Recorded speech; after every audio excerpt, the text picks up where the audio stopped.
Good afternoon, everybody, and thank you for joining Women at Ardent for our January webinar on developing your personal brand. I'm Chelsea Barth, HR Director for Hillcrest Healthcare System. I want to start us off today with a connect to purpose. This comes from June Cohen out of Portneuf Medical Center. June writes, "It all started with my mom, who has diabetes and ended up being hospitalized for sepsis. The care the hospital staff gave her was tremendous.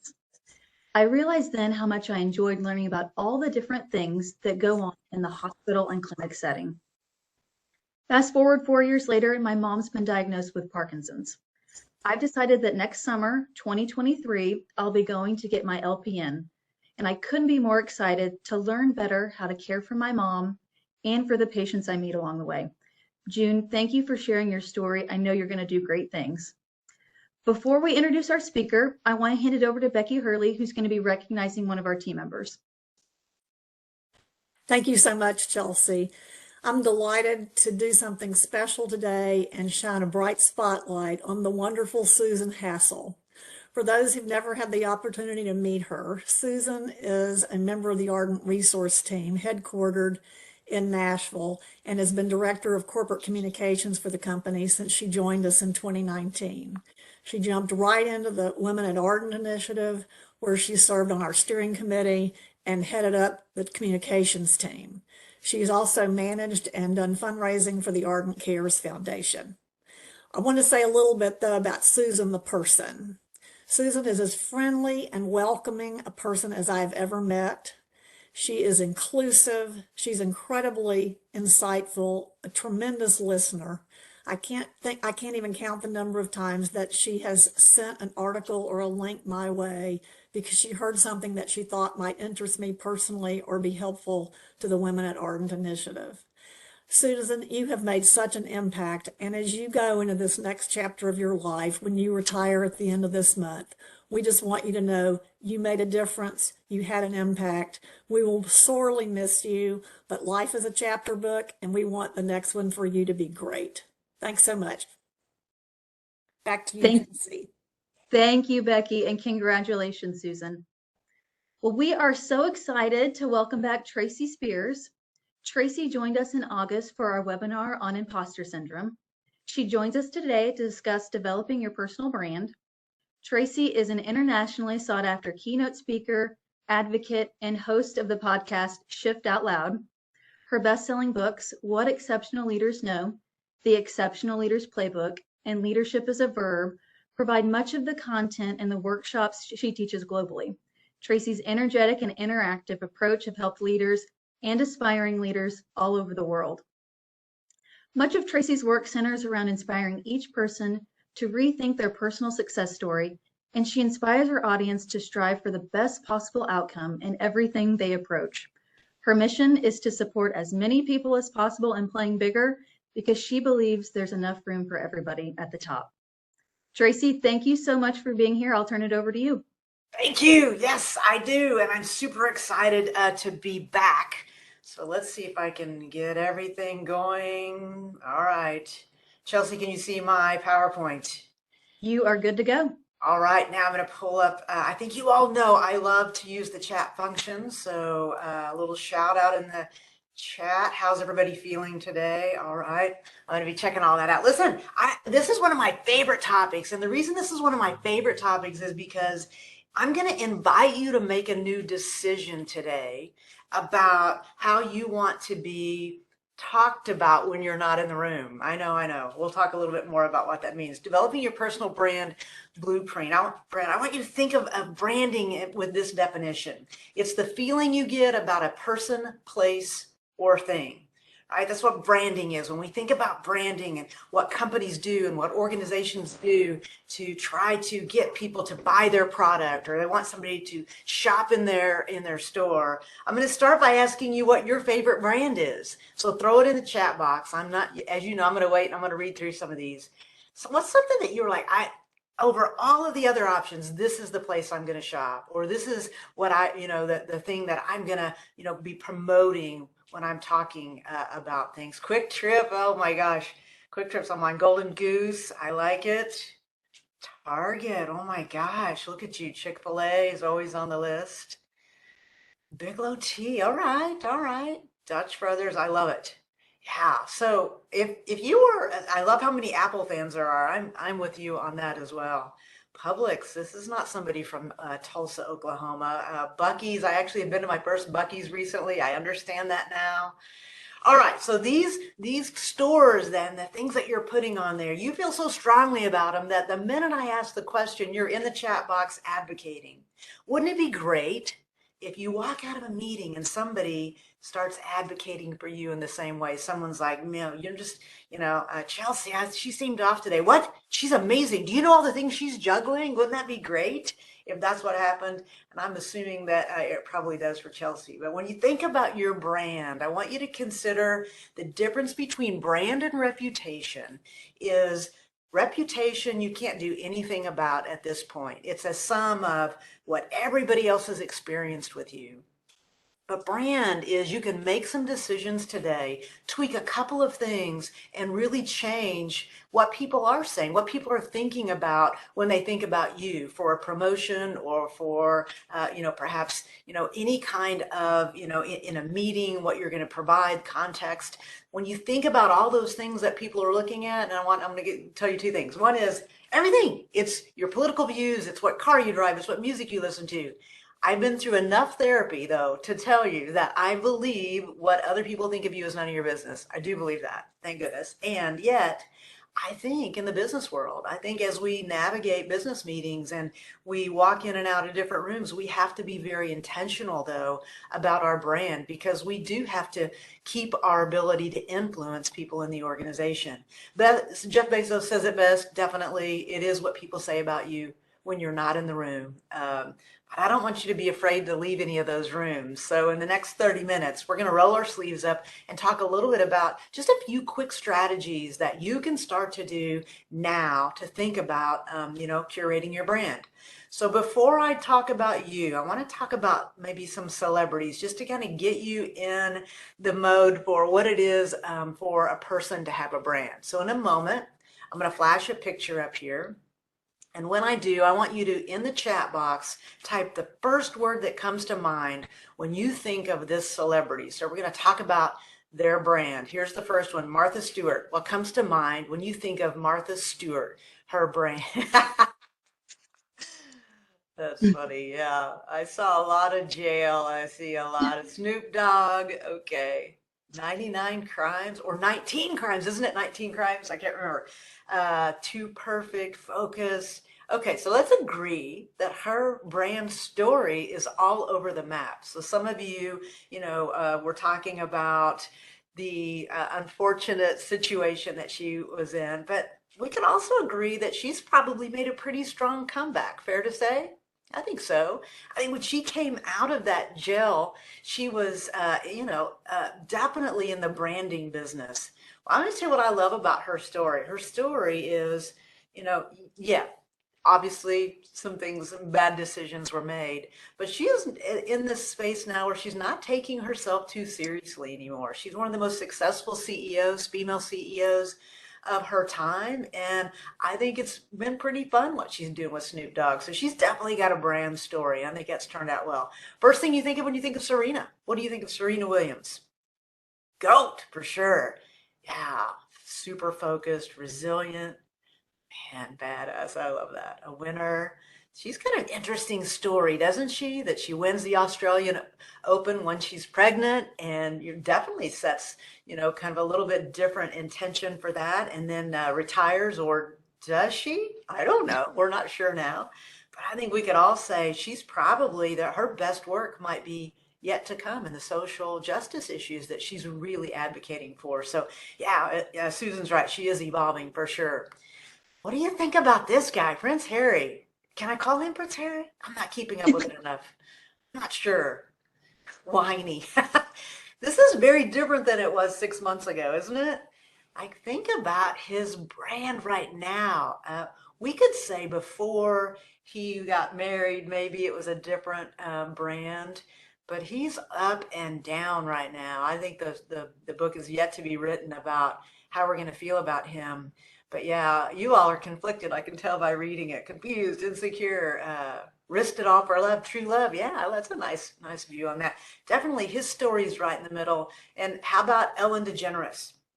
I put her up here, just thinking about her brand. If you look over, yeah, the arc of her career. I used to put this up, and people would say, not necessarily the nicest person because maybe somebody had heard some of that stuff. But I think we look at her, yeah, funny and easygoing, depending what you believe about all of that. But her brand story is, gosh, when she came out, she lost everything. I saw Dory in there on the chat box. I don't know if she doesn't do Finding Nemo. I'm not sure if we're talking about her right now. So her brand story had a little bit of luck to it for sure. Now that she's retired, I don't know. We'll see what ends up happening with her. But here's the question I want you to consider today. What if I put your picture up here? What would be the things, so you throw in the chat box, what do you think that the things people are talking about you? And I'm really concerned that when no one's typing anything. Come on, put a couple of things in there. Not caring, cheerful, thank you. Yeah. Yeah, always the same. Outspoken, I like it. Lovely hair, see on there. Again, I want us to just have a little bit of fun with this today, as you know. But I want to give you the bad news and the good news. The bad news is you don't get to choose a personal brand. Whatever's happened before today, there's nothing we can do about it. But the good news is you can make a couple of tweaks and create a new brand really just the moment you make a statement and say, this is something I'm working on, and this is something that I really want to be more conscious of.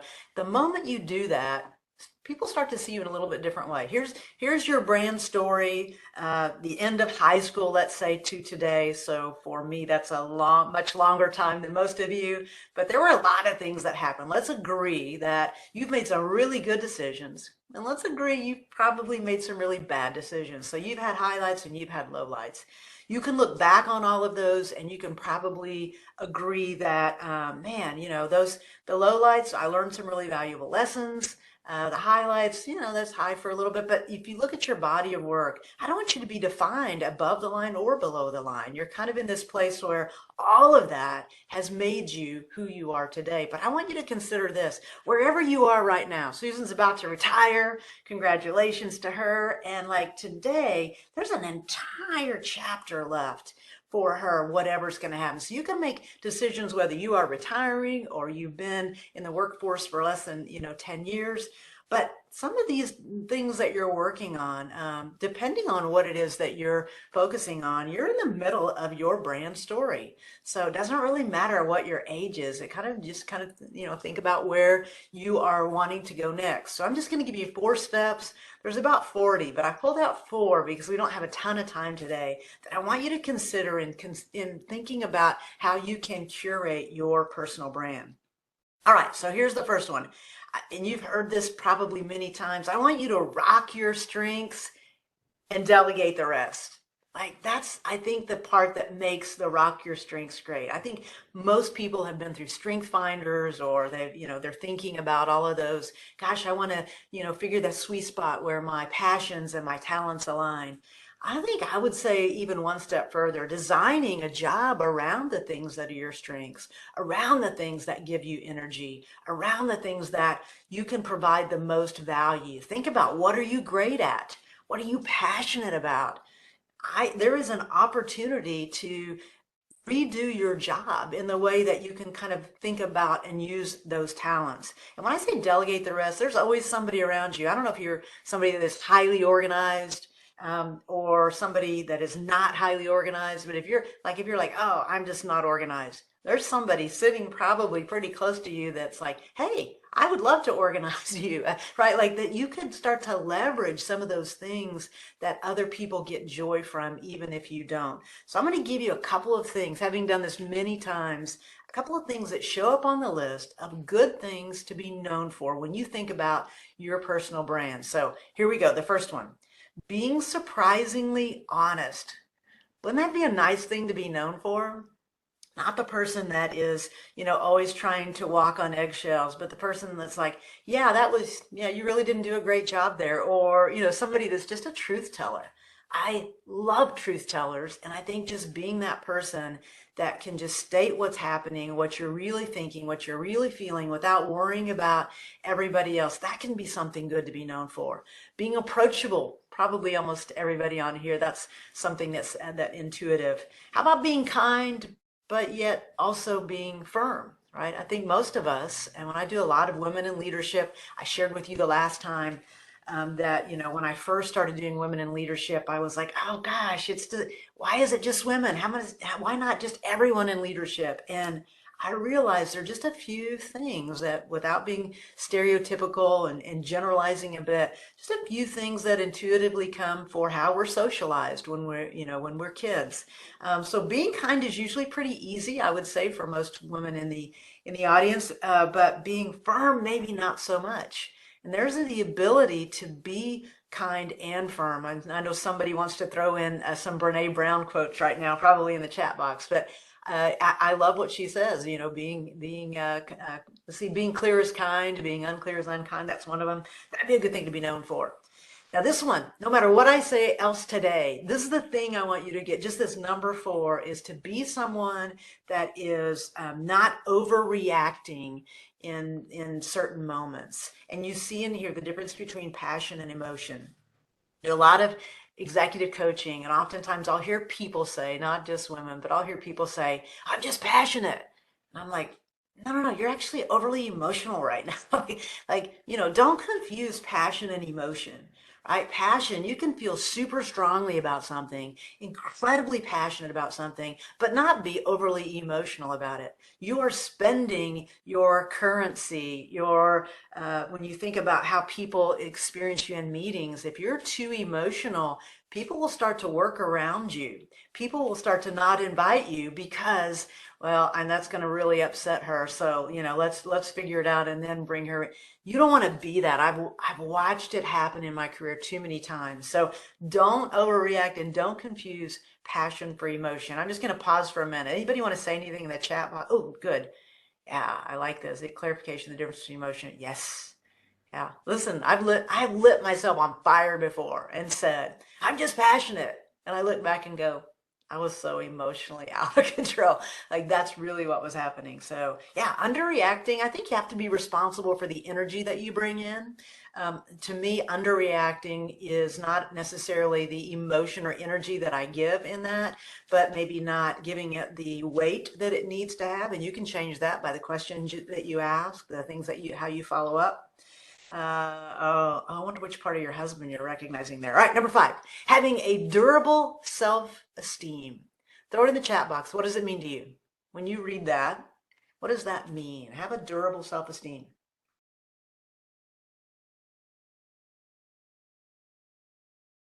Everything's right. Everything you're typing.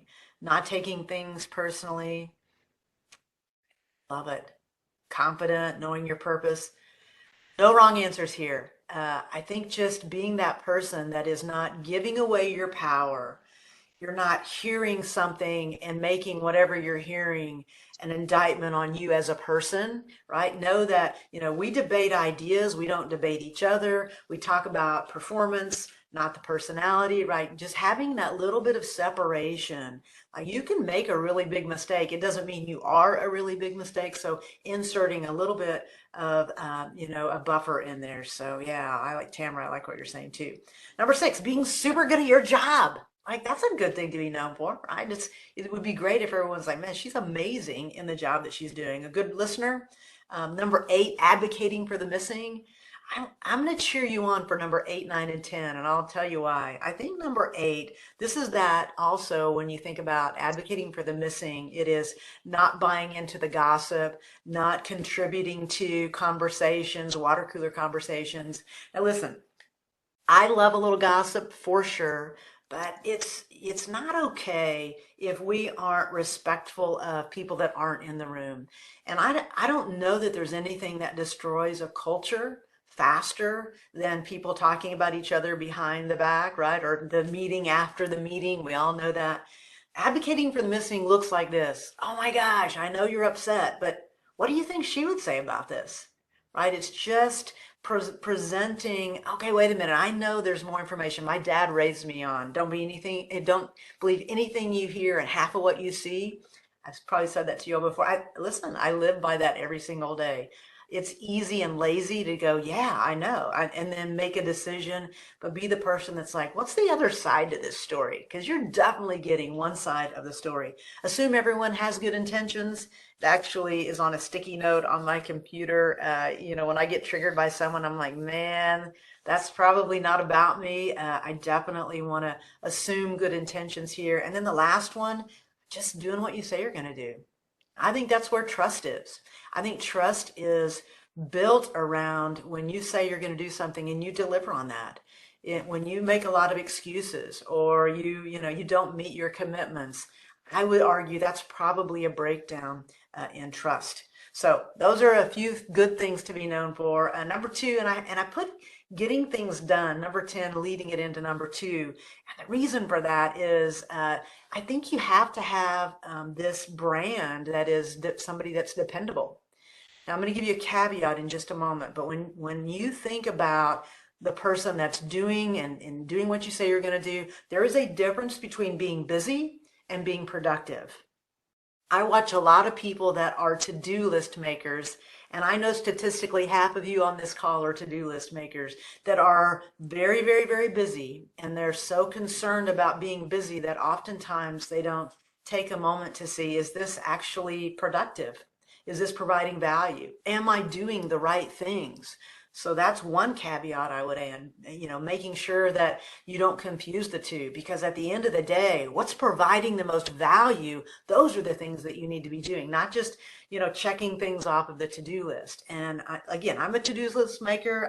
If I do something that it's not on the list, I put it on there so I can mark it off the list. I love the to-do list, but oftentimes that's the thing that will make you believe, gosh, look at how, important I am and all the great work I'm doing, when the truth is that you might not be doing the right things. You might be doing 10 things and none of them are providing value in the position that you're in, or you could just do 3 things and take half the time and your perceived value in the organization is higher. And then I will also add this: don't stereotypically volunteer. It makes me so, I don't like it when I walk into a meeting and someone goes, can someone grab notes? And it's always the same person, right? Like it's always, oh, I'll do the notes, especially for females. I don't know. I love it when the men are taking notes. Again, I'm being a little bit gender specific here. But I think that, we have to be mindful that we're the ones that are, I'll get the coffee, I'll order the lunch, I'll do the things. And that's why we're always doing the things that are low value. So I don't know, just sit back a bit. Don't be so quick to volunteer. Your value is not in doing tasks and taking care of people. Your value is in being really good at your job and influencing the meetings that you're involved in. So there you go. How do you increase your odds of having a productive day? I love this conversation. I'm going to invite you to jump in here with me, but I think about it like dominoes. You probably have had the day where you're like, oh my gosh, I'm in the zone. Everything just went beautifully. I hope you're in the middle of that kind of a day right now. But I can tell you that there are a few things you can do to manufacture or manipulate and make sure that you have a better day. Here are some of the things that I've heard in some of the meetings I've been involved in. Listen, if I get up by 6:30 and I don't hit the snooze alarm, that's usually the first domino that can help, getting up at a specific time. I've heard setting your intentions for the day. Like, I think you all might know it. I wear this bracelet. It says it's on its way. I'm a huge fan. It takes 5 minutes to go, gosh, best possible outcome. And I think about how I want the day to go. So that's mine. No social media before you get in the shower. Be in bed by 10. Go to the gym. A lot of people are doing a lot of workouts, especially right now. If I get the kids in the car at 7:30, I hear that one often, that there's a certain time that if we're late to school, everything falls apart. Nothing to eat after 8. So a lot of people are doing the intermittent fasting. So that's been popping up a lot. A to-do list the night before, read every morning, gratitude list. If you haven't done that, I don't know. I think there's a big ROI. I've been hearing this one, like only 1 glass of wine on weeknights. This seems unrealistic to me. But it's probably a really good idea. So, what is your one domino? So throw it in the chat box. What are some of the things that you're like, man, if this happens, I have a much better shot at having a great day. Anybody have anything in particular? That specific focus time? Yeah, sleep for sure. Oh my gosh. Oh, I love Lori, what you're talking about. Yeah, tackle the hardest item first. There's a book called The One Thing. I love that book. I started doing that. What's the one thing that's going to have the biggest ROI? Make the beds, Annetta. Yes. Yeah, morning prayer. Fantastic. I like it. Yeah, and I think just being more intentional around those things. Those are things that, we sometimes compromise. We sometimes set aside the thing that can really affect everybody because we get up a little bit late and all of a sudden everything is out the door. Yeah, getting enough sleep. So your first domino, here's just the call to action. Just create some kind of a routine that kind of sets your mind for the day so that you're not waking up with the cortisol flowing, your reasoning brain gone, and you're just reacting all day long. So I think that could be something worth considering. Parkinson's law, I don't know if you've ever heard of Parkinson's law, but this is whatever amount of time you assign to an activity, that's how long it's going to take. And I want you to consider that one of the calls to action for January every year is to be way more intentional about your calendar. It's to be way more intentional about how much time you're associating. I try on every single call that I'm on to cheer people to do calendar audits, to cheer people to look, if you're in a meeting every week, can it be every other week? If you have an hour scheduled, can you do that in 30 minutes? Renegotiate all of your timelines. And I can tell you with Parkinson's law, if you are given an hour to be on a call, that call's going to last an hour, right? If, like this material, I could cover these exact same slides probably in 2 hours. I have 45 minutes. Guess how long it's going to take me? 45 minutes. We're going to be done for sure, no matter what. So I think just be super mindful that you don't have to stick to 1 hour and 30 minutes. And I think be a little bit more intentional about how can you create some of those buffers in between meetings? How can you create a little bit more time in the morning so that you can set your intentions for the day? All right, number 3, personal board of directors. You've probably heard of ecosystems.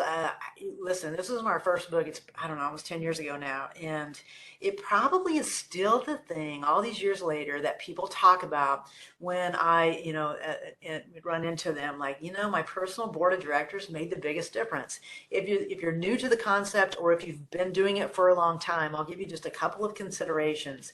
We all know that organizations oftentimes have a board of directors. The purpose of that board of directors is let's leverage super smart people. Let's get them all in a room once a month or once a quarter, and let's make sure we learn all we can learn about how to grow our business a little bit faster, how to avoid some of the landmines.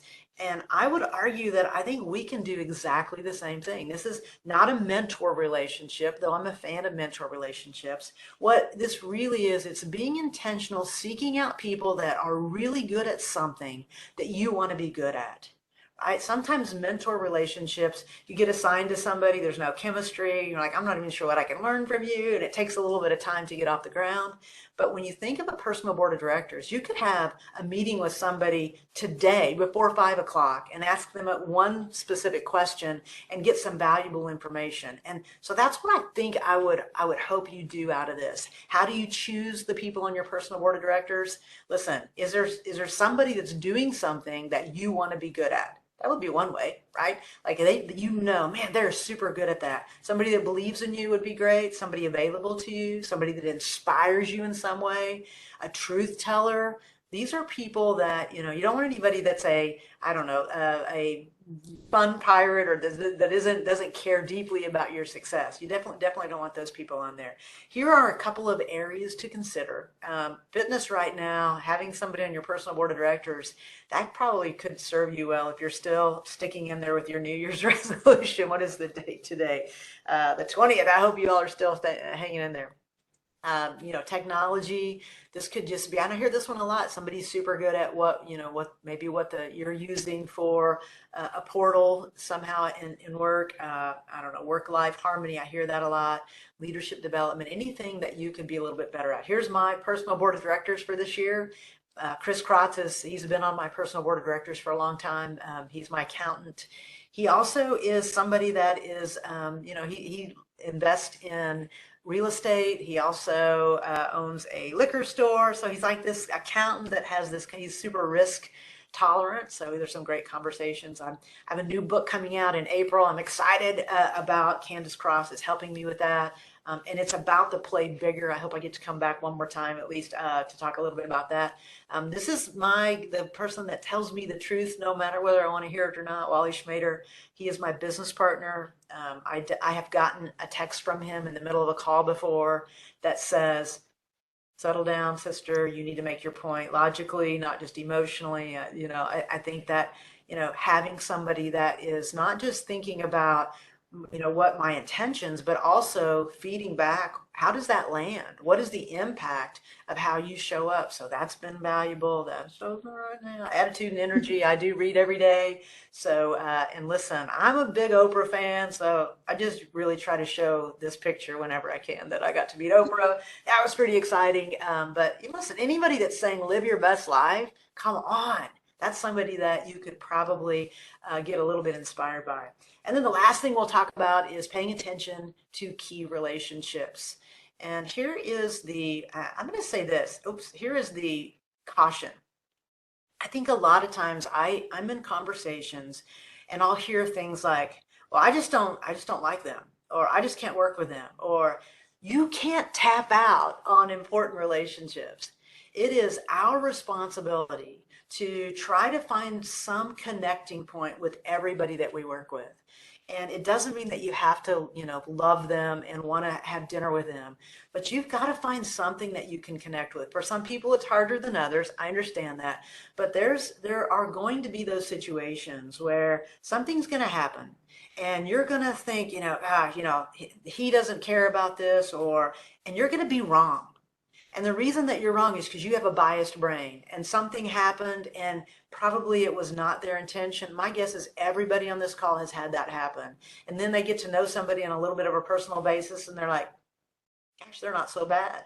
I had this happen recently. I was in a grocery store and, somebody dodged me and I was like, oh my gosh. And I made up a big story about what it was, only to find out later this person called me and said, I saw you in the store, but listen, I am like on a dead sprint. I have a sick kid at home. I just wanted you to know.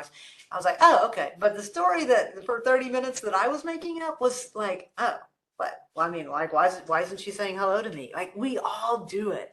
And sometimes that little story we make up starts to get a little bit of energy and it starts to get bigger. And all of a sudden, everybody starts to work around everybody. Does anybody know what I'm talking about on this call? Has anyone ever made up a story? Yeah, for sure. If you could be the durable self-esteem person and not take that personally, I assume good intent. I really do try every time something like that happens, because I know if I don't, that's going to get stuck in my mind in a way that's going to come out in a meeting. It's going to come out in a team building, right? It's going to come out in some way that's going to really be detrimental to the rest of the team. So I really want you to get clear on this. If we were to work together one-on-one, one of the first things I would do with you is I would say, send me a relationship map. On a relationship map, and you do it yourself. You can do it with a fancy program, or you can write it down on a piece of paper.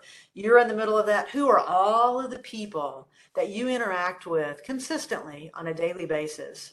And start to think more strategically about those relationships. How would you grade those relationships?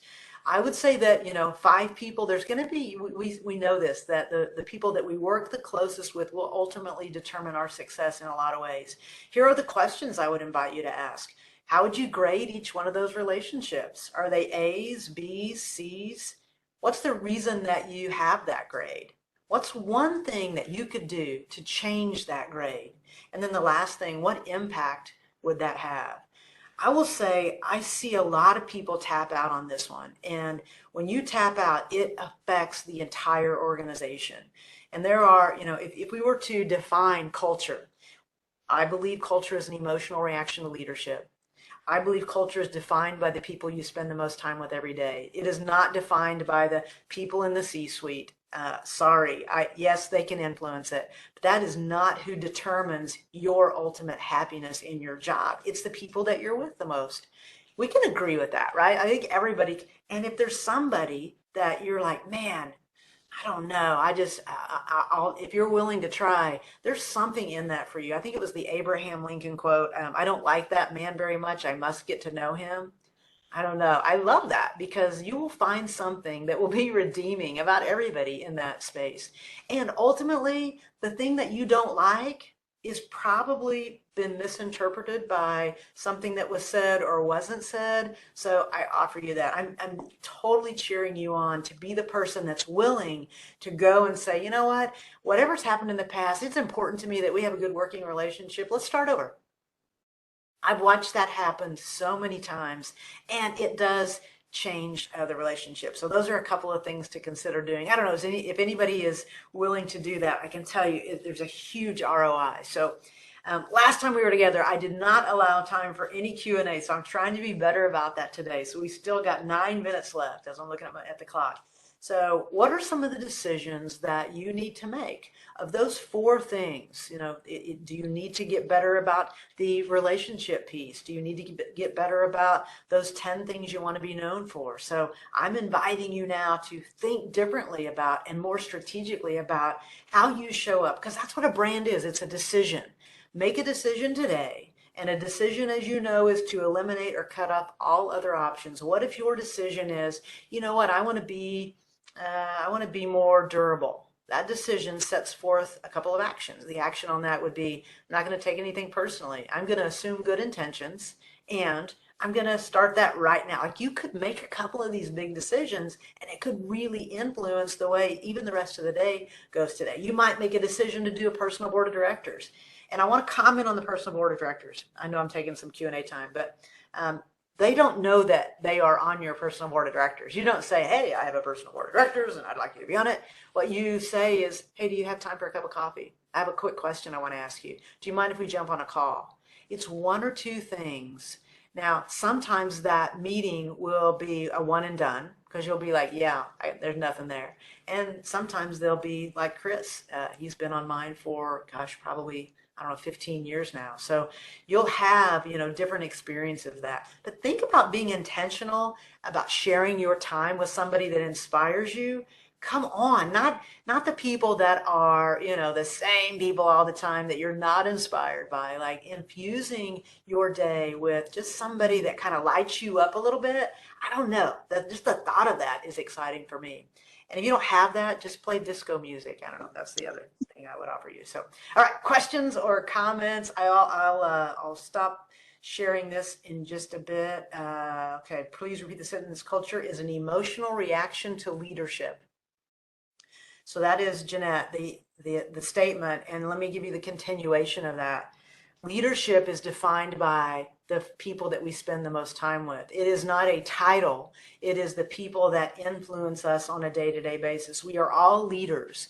When I first started doing this work, it kind of made me mad. Like, no, we're not all leaders. I have no power. I have no influence. Not true. I do. I have a lot of power and control over how I'm being perceived, how I am as a teammate. And if people report to me, fantastic, then I have a little bit bigger leadership. But we all can change that. We all can define our culture. How do you handle when you're a key person? For example, I think the person's great, my kind of thing. Okay, so Martha, I'm gonna jump in here. My short answer is the counterpart. There's 2 answers. One is, can you be a bridge there? Can you redefine their relationship in a way to try to influence that? Can you get them together, or can you just agree to not have a conversation about it? That's the super short answer that I would give you on that. The question that was asked is, how do you handle it when you and a key person in your life view a third person in both your lives very differently? For example, I think the person is great. My counterpart thinks maybe the opposite. So yeah, you're not going to be able to save everything. So there's the question. We have a new online course out. I don't know, it's $20, I don't know, $30. I have no idea how much it is, but it's not much. It's 90 minutes of all the stuff that we're talking about. So I'm offering you that as well today. And let's stay connected. LinkedIn, I know the last time we were together, I got a lot of LinkedIn invitations. Thank you for that. I love being connected. I got a lot of nice comments from some of you that are listening to the Shift Out Loud podcast. Thank you for that.